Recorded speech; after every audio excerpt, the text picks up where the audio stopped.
provinces in the Atlantic. Good. And some provinces in the Atlantic regions are also familiar with the half-ice initiative. So people from Hockey Canada were really expecting this kind of perception across each territory. So it's interesting because it suggests that, okay,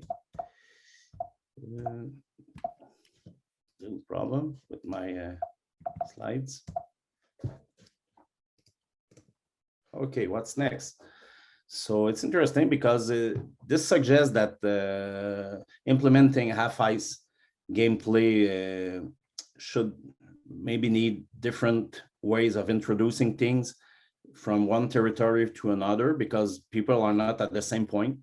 It was the year before. Obviously, it was a year before implementation, but it still suggests that maybe different approaches are needed.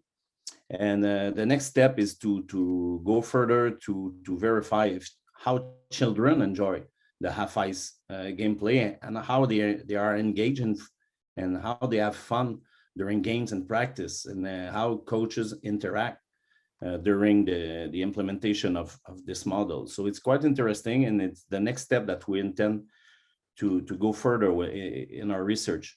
We also want to identify some young players and to see how half-ice gameplay contributes to their motivation, but also their physical literacy and the desire to continue playing hockey in different contexts, such as pond hockey or outdoor hockey, outdoor rinks. Those kind of example. In the long term, we intend to verify more specifically how parents perceive when they get in minor hockey, and to develop a welcome parent to youth hockey toolbox in the future. The take-home message, as I said earlier, the studies show that provincial differences need to be concerned, and a positive experience during half-ice implementation seem to be a key factor in which people will be more favorable to the implementation. And parent education, future research is underway, and probably will help us to have a clear understanding of the first years of implementation. So thank you for your attention. We will have the chance to discuss at the end. If there's a question, I will be open to discuss with you.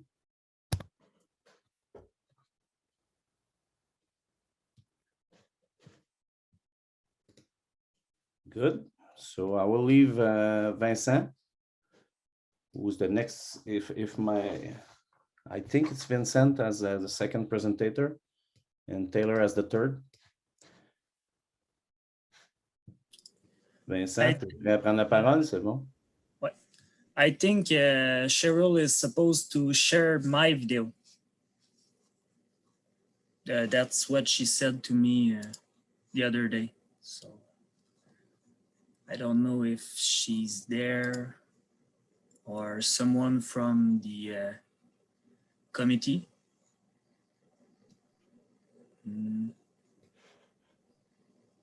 Maybe Mr. Edwards?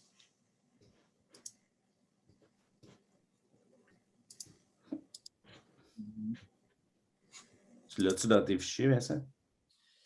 Je vais regarder ça. Ce sera pas long.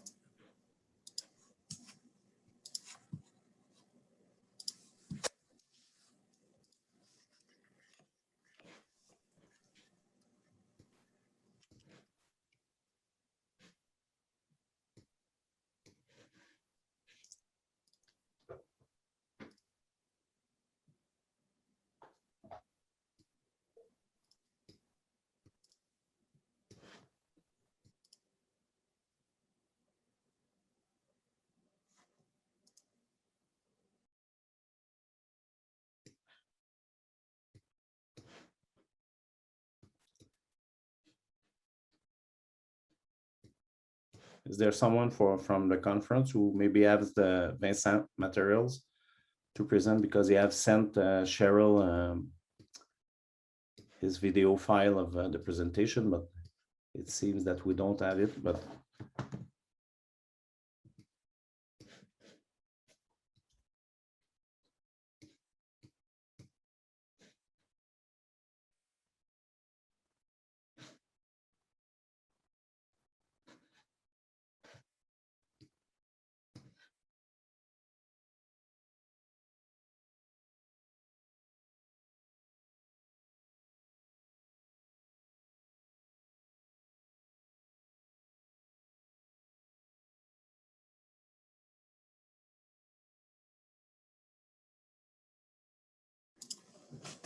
I'll just do it live then. That's no trouble. Just give me a minute. I will share my screen.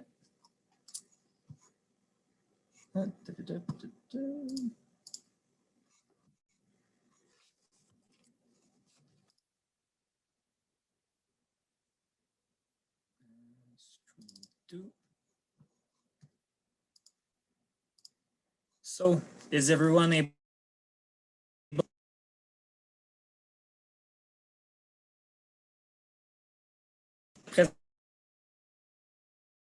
c'est beau, Vincent, tu peux y aller.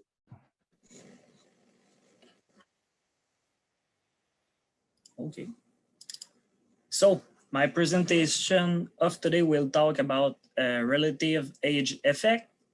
So, I will do the presentation in French because that's what was recorded originally. So, forgive me for that. Alors, l'effet de l'âge relatif, ça fait référence à un avantage qu'ont les joueurs nés plus tôt au sein d'une même cohorte par rapport à ceux qui sont nés plus tard.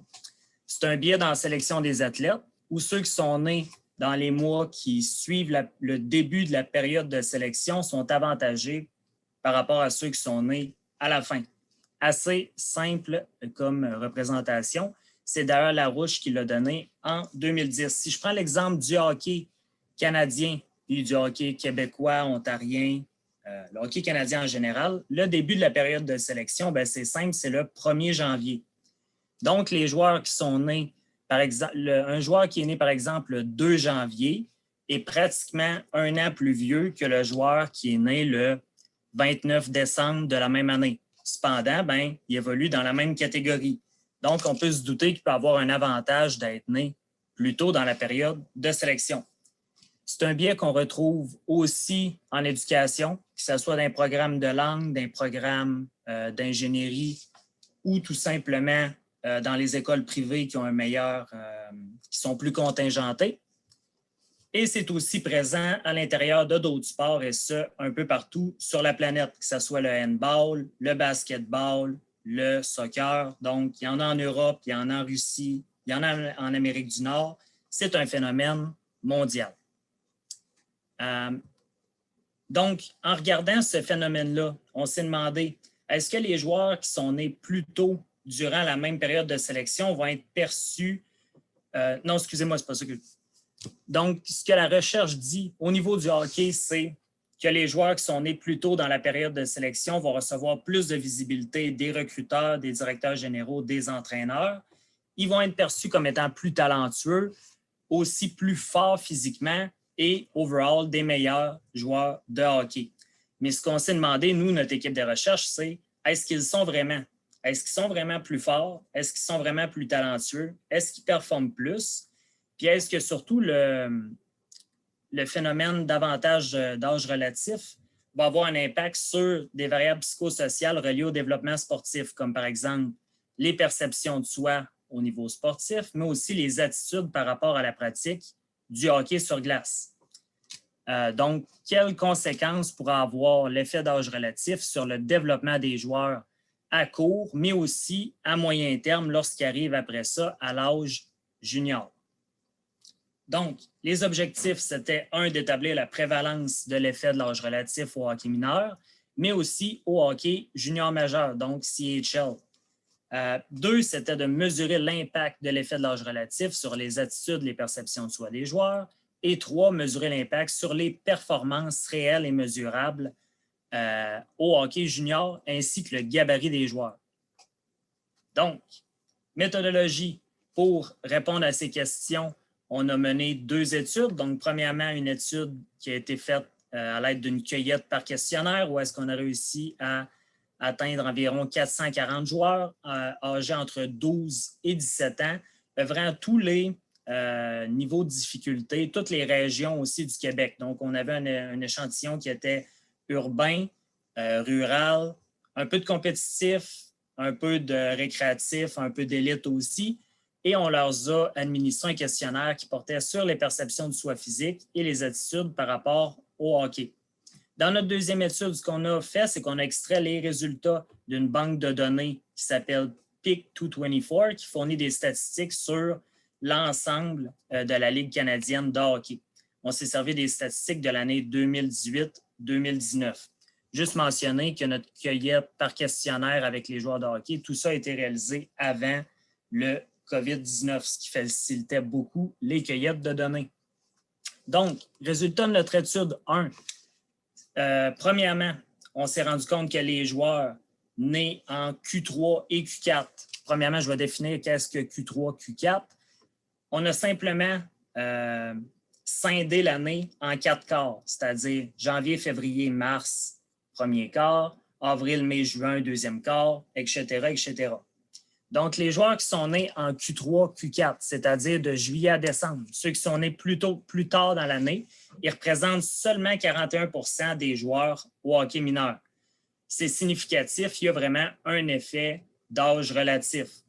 41% de l'échantillon est né dans les 6 derniers mois, donc il y a 59% de l'échantillon qui sont nés dans les 2 premiers mois de l'année. Ce qu'on a constaté aussi, c'est que l'effet de l'âge relatif était présent indépendamment du groupe d'âge. Donc, il y en avait à 12, à 14, à 17 ans, donc Pee-wee, Bantam, Midget. Et il y en avait aussi dans tous les niveaux de compétition. Quoique, si ma mémoire est bonne, il y en avait un petit peu plus au niveau compétitif. Mais ce qu'il faut retenir, c'est qu'il y en a dans tous les niveaux de compétition. Ici, à droite, vous voyez la répartition en haut. À droite, vous voyez la répartition des naissances au Québec pour les années correspondantes à notre échantillon. Et en bas, à droite, vous voyez la répartition des naissances au hockey mineur. Donc, on voit que c'est un peu débalancé. Il y a un déséquilibre entre la répartition des naissances qui est 24, 24, 25, 27, donc très, très égale, et la répartition des naissances au hockey mineur qui est plutôt 30, 28, 21, 20. Donc, on voit qu'il y a vraiment un effet d'âge relatif qui est visuellement évident. Donc, par la suite, ce qu'on a étudié, bien, premièrement, l'impact de l'effet de l'âge relatif sur les attitudes et la perception du soi sportif. Donc, pour ce qui est du physical self-concept, bon, on voit un impact léger de l'effet de l'âge relatif. Donc, il y a un peu plus, les joueurs nés en Q3 ont une perception plus négative de leur perception de soi au niveau sportif. Au niveau des compétences perçues dans le sport aussi, il y a, les joueurs nés en Q3 sont significativement désavantagés. Et aussi pour ce qui est de la force perçue. Donc, ils se sentent moins forts que ceux qui sont nés en Q1, Q2, mais aussi Q4. Au niveau de l'endurance perçue, des attitudes par rapport au hockey, bien, à la pratique du hockey et à l'entraînement en général, aucun impact significatif du mois de naissance. Donc, on décèle quelques petites différences au niveau des perceptions de soi qui désavantagent les joueurs nés plus tard dans l'année. Dans notre étude 2, où est-ce qu'on s'intéressait aux joueurs de la CHL, donc la Ligue canadienne de hockey, bien, l'effet de l'âge relatif est fortement présent dans l'ensemble de la Ligue canadienne, que ce soit dans la WHL, la OHL ou la Ligue junior majeure du Québec. On était curieux de voir l'impact des joueurs importés sur le phénomène d'effet d'âge relatif. Donc, ce qu'on a fait, c'est qu'on a retiré les joueurs importés de l'échantillon et on a quand même un effet d'âge relatif qui est présent, quoique un peu moins fort. Donc, ce qu'on peut qu'on peut soutirer de cette information-là, c'est que oui, au niveau junior majeur canadien, il y a un effet d'âge relatif et il est encore plus fort pour les joueurs qu'on importe ici, que ce soit des États-Unis ou de l'Europe. Donc, ils sont surreprésentés ceux qui sont nés dans les deux premiers quarts de l'année, si vous voulez. On voit ici visuellement, l'effet d'âge relatif est très, très évident. Là. On a environ 40 % des joueurs qui sont nés dans le premier quart, 30 % qui sont nés dans le deuxième, 20 % dans le troisième et seulement un 10 % des joueurs de la CHL sont nés dans les 3 derniers mois de l'année, donc octobre, novembre, décembre. Donc, statistiquement, c'est assez fort. 2 minutes, Vincent. Oui. Oui, Jean? 2 minutes. OK. Au niveau des principaux indicateurs de performance, ce qu'on s'est rendu compte, c'est que les joueurs nés en Q1 et Q2 avaient des avantages mineurs sur ceux qui étaient nés plus tard dans l'année. Donc, jouaient plus de matchs, faisaient un petit peu plus de points à 5 contre 5, mais pas significatifs, et surtout avaient plus de points en avantage numérique. Aucune différence au niveau du gabarit des joueurs. Donc, un avantage, mais très, très négligeable. Donc, pour faire un petit wrap-up de la présentation, l'effet de l'âge relatif est présent dès l'âge de 12 ans au hockey canadien, s'intensifie beaucoup au hockey junior majeur. Au hockey mineur, il ne semble pas avoir trop d'effet sur l'attitude des jeunes par rapport à la pratique du hockey, ce qui est une excellente nouvelle, mais ça peut affecter certaines perceptions qu'ont les jeunes d'eux-mêmes, surtout au niveau force, compétences au hockey, etc. Au niveau junior, les joueurs nés en Q1, Q2 ont beaucoup plus d'exposition, que ce soit au niveau du nombre de matchs joués ou des opportunités en avantage numérique, mais vont performer seulement qu'un peu plus. Ce qui peut nous amener vers l'hypothèse d'un renversement de l'effet de l'âge relatif à la fin du parcours junior qui va continuer durant le parcours professionnel. Donc, perspective future. Dans les sports qui sont très populaires, qui ont des périodes de sélection qui durent 24 mois, l'effet de l'âge relatif il est impossible à enrayer complètement. Il est inévitable. Qu'est-ce qui pourrait venir nous aider un peu à mieux comprendre ce phénomène-là? Ce serait plutôt des études longitudinales qui nous permettraient de voir l'impact de l'effet de l'âge relatif, par exemple, sur le décrochage sportif, mais aussi des études avec des devis qualitatifs qui nous aideraient à comprendre les motivations des entraîneurs et des recruteurs, puis comprendre aussi leur façon de faire lorsqu'ils viennent à sélectionner le meilleur joueur pour être dans leurs équipes. Il existe quelques initiatives pour enrayer ou minimiser les conséquences de l'effet de l'âge relatif. Je vous invite à lire l'édition spéciale de la revue Frontiers qui portait directement sur ce sujet-là, dans lequel on a eu la chance et la joie de publier la double étude que je viens de vous présenter. J'ai mis le lien là. Je peux le remettre dans le chat plus tard s'il y en a qui le désirent. Sinon, un gros merci de m'avoir écouté comme ça en live et pas l'enregistrement, excusez-moi. Je veux remercier M. Jean Lemoyne, François Trudeau, Simon Grondin qui m'ont aidé dans l'article. Sinon, les participants de l'étude 1, M. Dave McPherson de PIC 224 pour les données de l'étude 2. Puis un gros merci de m'avoir écouté. Je vais être là pour répondre à vos questions en français ou en anglais tout à l'heure. À toi, Jean. Merci, Vincent. Merci pour ta présentation. Taylor, it will be your turn. Thank you, John. Great presentation, Vincent. Thank you.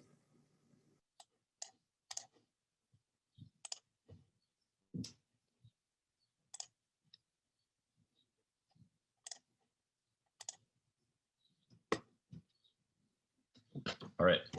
Great. Well, good afternoon, everybody. Last day of the hockey conference this year, so it's nice to be touching all 3 days. My name is Taylor Leger. I'm a master's candidate at McGill University in the Ice Hockey Research Group. Today, I'm going to be presenting on the constraints-led approach to build better players and keep players more engaged. When USA beat Team Canada again at the 2021 World Junior Championship, I wondered if this would be the wake-up call that Hockey Canada so desperately needs.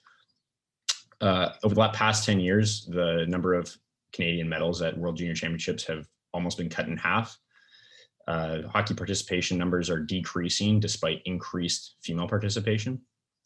And I think I wouldn't be remiss in saying that the cost of the game is only increasing. And all three of these factors are combining to drive people out of the game and also make it more difficult for first-time hockey families to pick up the sport. Have we stopped, though, to consider the impact of our instructional strategy on hockey participation, though, in Canada? These screenshots are coming from Hockey Canada's skating pathway and highlight a bias towards breaking down skills and still having this traditional viewpoint of needing to perfect a lower base of skill before progressing it. And so this is called skill decomposition. As Jean alluded to earlier, hockey is a sport steeped in tradition, and this is pervasive even into skill development. So this framework that is kind of the undertone of the skill development pathway is the information processing approach. So you have a cognitive phase of skill development where everything's really, really tough. We're focused a lot on execution. And then progressively we move to this associative phase where things become to get a little bit easier. And then eventually we progress to an autonomous zone. I think the issue with this is it perpetuates the myth that there's only one way to reach the top, this autonomous area, and that's through repetition and hard work. And it makes it a population scale assumption that all training is created equal. Regardless of what you're doing, you're going to move from a cognitive phase progressively towards autonomy. And the most glaring error from my perspective is that it assumes that skill development is linear. A perfect example of how skill development is not linear is Schoenfeld et al.'s 2002 study, which looked at basketball free throws. So they had one group perform over 300 free throws from the free throw line, and they had other variable practice groups perform from a foot behind, a foot in front of the free throw line, as well as a combination of all three, and then a random variable practice condition. And they found no significant difference in performance in a free throw transfer test afterwards. What this highlights is that even though these variable practice groups got less time practicing the free throw, again, working through that cognitive associative autonomous kind of phase, excuse me, their performance in the transfer test was not significantly different. If anything, it was actually better than the group that just spent their time practicing. So variability is actually really important for skill development. However, in our current traditional view of practice, drills and games are kept separate. So we have, on one hand, we think of most coaches think of drills as being devoted to skill development, where skills are broken down into more simple parts and repetitions occur. Whereas games are fun, perhaps they're used as a reward. They're a lot more chaotic, unstructured, but they're also a little bit more representative of eventually what the player's going to experience in the game, and that's what we really want to transfer or have our practice transfer to. That's what we should really be caring about as hockey coaches. And so the problem is that there's aspects of both that really need to be present in order for development to occur. And this is where the constraints-led approach comes in. So what exactly is the constraints-led approach? It's an instructional approach based on the theory of ecological dynamics and nonlinear pedagogy.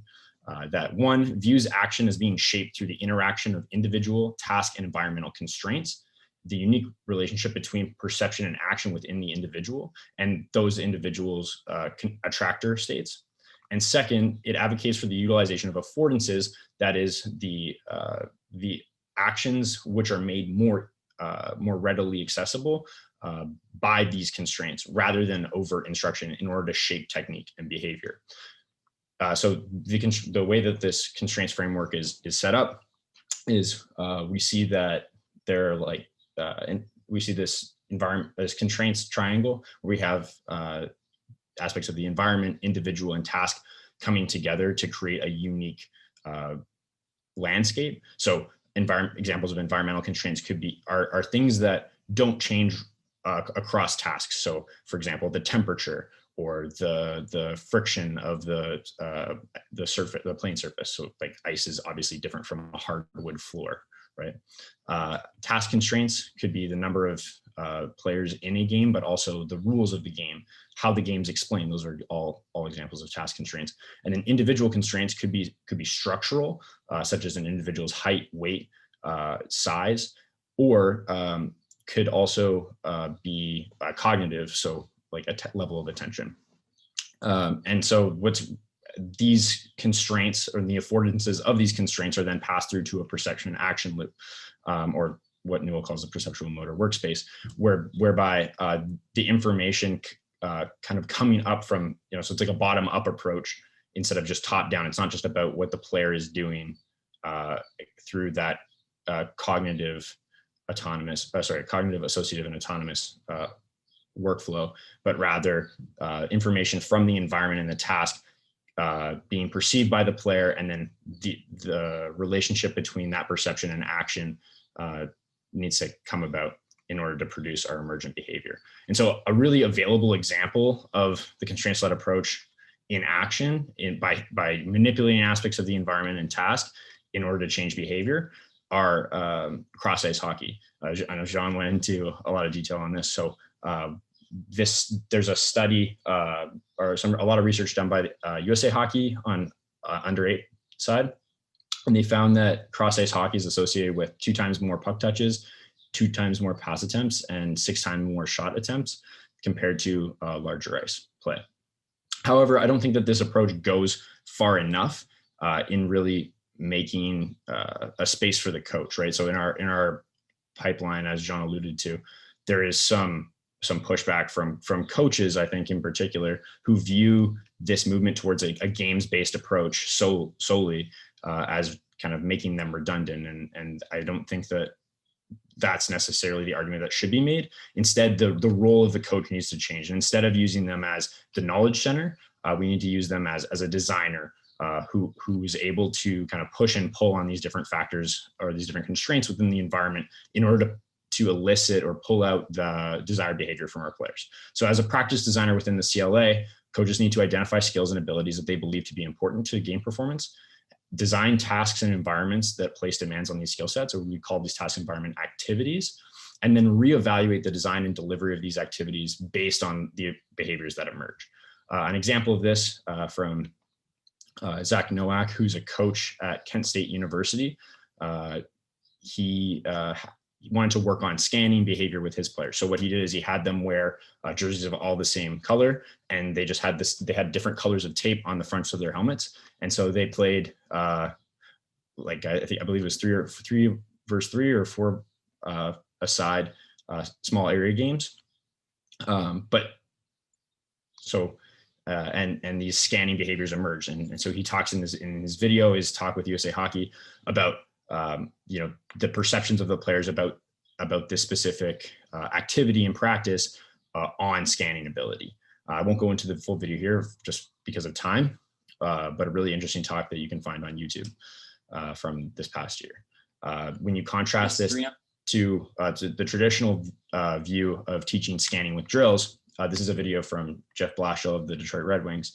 We see that coaches are reverting to this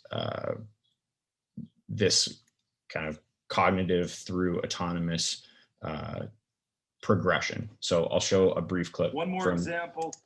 Blashill's we'll go talk through this, and this again will either be at the beginning of practice, it might be some summer type stuff, but we're just working on shoulder checks. Now this doesn't look like a breakout either, but scanning and shoulder checks are relative to everywhere on the ice, not just breakouts. So we're doing this in a setting where we're also able to work on a little bit of shooting, but you can see them working on their shoulder checks, and you overemphasize it. You make them shoulder check. They have to overemphasize the shoulder check. 1, 2, get the puck, deliver the puck. And now we're able to turn it into a little bit of a skill drill with a shot. So we're getting the puck at different spots. What Coach Blashill talks a lot about in his presentation is, the development of habits, whereas Nowak's use of the constraints-led approach is a lot more hands-off, but his role as a coach is in designing an environment where the action of scanning is required. So which one of these 2 practices do you think is more efficient in developing the scanning ability on its own? And which practice do you think players find more enjoyable? I would argue in both cases, it's the constraints-led approach. Further, despite the fact that the constraints-led approach is not necessarily novel on its own, I believe that it excels in its ability to maximize engagement by including all of the essentials. So you can think of it like instead of a toolbox, it is like a toolkit, like a pre-packaged toolkit that includes all of the essential ingredients for maximal development. This includes, skill development, but also, Taylor, excuse me, 2 minutes. Okay, appropriate levels of challenge, fun, opportunities for motor competence, and social interaction. Thanks for listening to my talk. If this presentation interests you or you're interested in learning more about the constraints-led approach, feel free to reach out to me. I'm also interested in connecting with anyone who knows of minor hockey organizations or teams that are fascinated by the constraints-led approach and implementing that in their practices. Thank you, Taylor. Really great presentation, especially you use the Red Wings. It's refreshing. It's my team, so I'm really glad to see somebody who use the Red Wings. This is good news. Thanks. Yeah, I'm glad I could engage you. Good. So we have time for a period of question, discussion, reflection. So if anybody wants to speak out, raise your hand, and I will try to find you, or just go ahead. Yes. Hi, Jean. My name's Chris. I don't know why it doesn't Chris. show up on the screen as my full name, but I'm new to the hockey conference, so this is all really, really interesting to me. You had presented in your work about half-ice hockey that one of the groups or one of the factors that was negatively related to half-ice hockey perceptions was the competitive level, in that those who wanted to play more competitive at novice, and I understand that you don't have elite at novice, but they were more negative in their perceptions. Why do you think that is? There's a lot of possible answer to that kind of question. First, I said negative, but maybe they were inclined to go for keep it traditional or 5-on-5. A lot of belief behind this, I think, is that parents and coaches with kids who evolve at a more competitive level think that the kids will tend to lose their skating. They will don't be ready for the next level. So there's a lot of misconception about this, because good player at under 9 levels sometimes are better skaters, and when they have full ice to play, they get a lot of advantages that they will lose when they came at under 13, for example. So this is where I think there's a lot of education to do with more competitive player to show that half ice play is really beneficial even for good players. That doesn't mean that we doesn't have to work on skating and efficient ways to use space and use the playing surface. But I think there's a lot of conception about this aspect that could be associated negatively with the half ice, because it becomes more small area games for them, and they will think that their kids will have less advantage. So a lot of not much research, but a lot of media also show that parents tend to say that, okay, half ice is good, but not for my kids. And sometimes it's that kind of behavior that we find in school settings and different areas of life.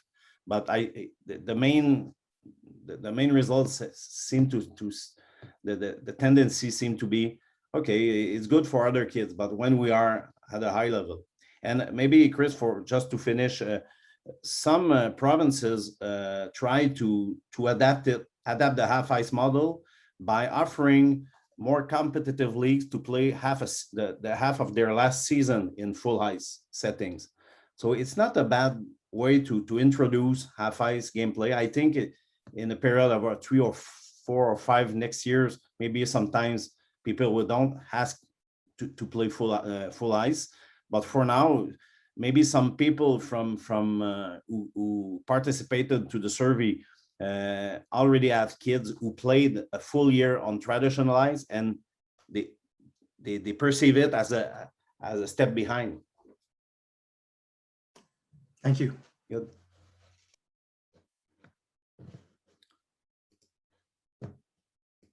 Other question?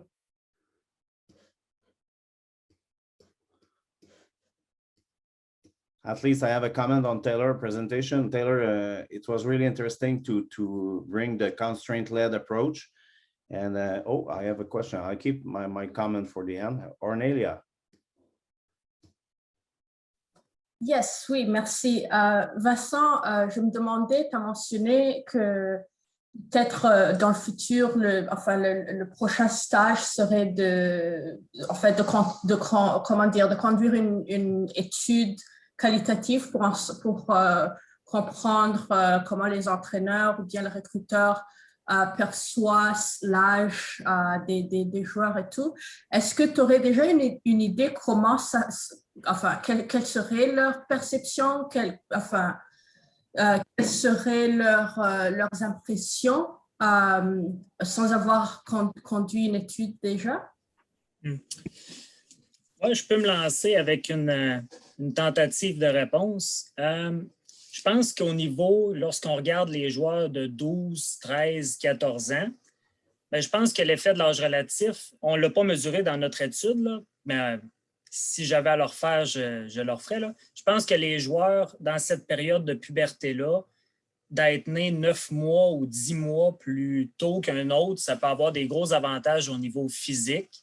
Puis juste visuellement, bien, ça fait des joueurs plus imposants, plus impressionnants pour les entraîneurs, puis des joueurs qui sont peut-être plus forts, plus rapides aussi. Donc, je pense qu'à un jeune âge, ça peut simplement être un avantage au niveau physique qui influence la sélection des joueurs. Lorsque les joueurs vieillissent un peu, bien là, je pense qu'il y a un peu plus de variables psychologiques qui peuvent rentrer en ligne de compte. Le joueur qui a eu un avantage quand il était plus jeune parce qu'il était né 9-10 mois plus tôt que l'autre, bien lui, sa confiance en lui, bien, ça va se refléter dans son jeu, puis ça peut influencer ses performances positivement. Tandis qu'un joueur qui aurait été désavantagé plus tôt dans son parcours, bien lui, bien, premièrement, il n'a pas été sélectionné dans les équipes élites parce qu'il était moins vieux un peu, entre guillemets, que les joueurs nés plus tôt dans l'année. Fait qu'il a eu accès à des entraîneurs de moins bonne qualité. Il a moins de confiance en lui.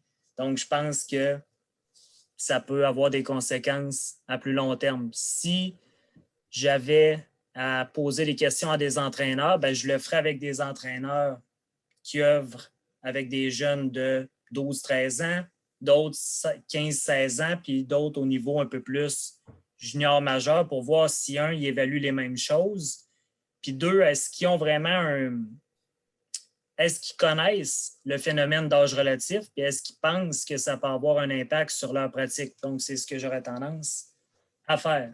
Un gros merci pour la question. Non, merci, c'est bon, ça a complètement du sens. Merci. Merci.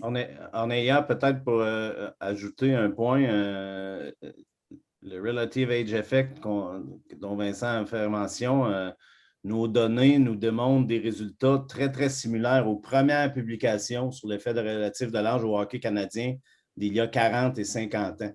Donc, Taylor amenait le point de la culture du hockey, puis de la tradition, puis ancrée dans nos pratiques ancestrales, si on veut. Là. Donc, l'effet d'âge relatif est très bien connu, puis on dirait que les gens continuent à vivre avec. Camille? Je le disais aussi, ouais. À toi la parole, Camille. Hey, merci. Vincent, bonne présentation. Très intéressant. Moi, j'ai une question, en fait, parce que ton étude, de ce que je comprends, ça a été surtout du masculin. Tu n'avais pas de joueuses dans ton échantillon. Puis, il y a longtemps, je me souviens avoir lu une étude, justement, sur l'effet relatif de l'âge au hockey féminin, puis qu'il était moins présent.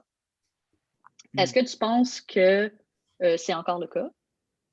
As-tu une idée générale? Puis, est-ce que tu penses que c'est aussi dû à la manière que le hockey féminin est joué, puis que c'est moins lié, on met moins l'emphase sur comme le côté physique? On peut dire ça comme ça. J'aurais tendance à dire que tu es, premièrement, super bonne question, super pertinent.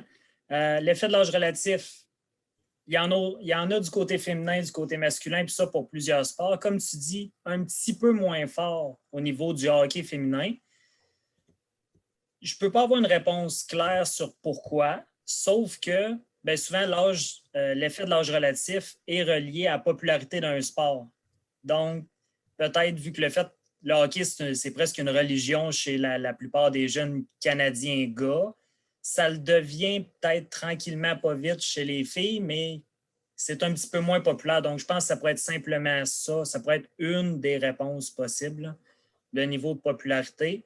Puis sinon, comme tu dis, d'enlever l'aspect physique, mise en échec, pas l'enlever complètement, mais qu'il soit un petit peu moins présent.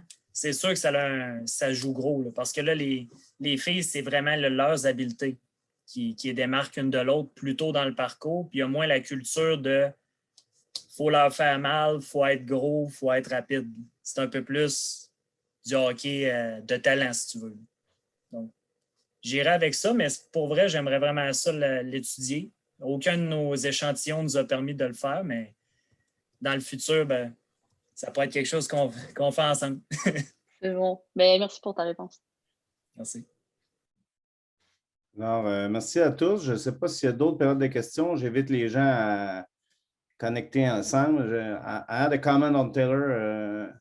You have received any question, but really a good presentation, and I encourage you to go forward to participate in coach education, and I think there's a lot to do with the constraint-led approach, and step by step, I sincerely think it could be introduced at the younger levels and to go further and establish it at higher level coaching. So really interesting, and go forward.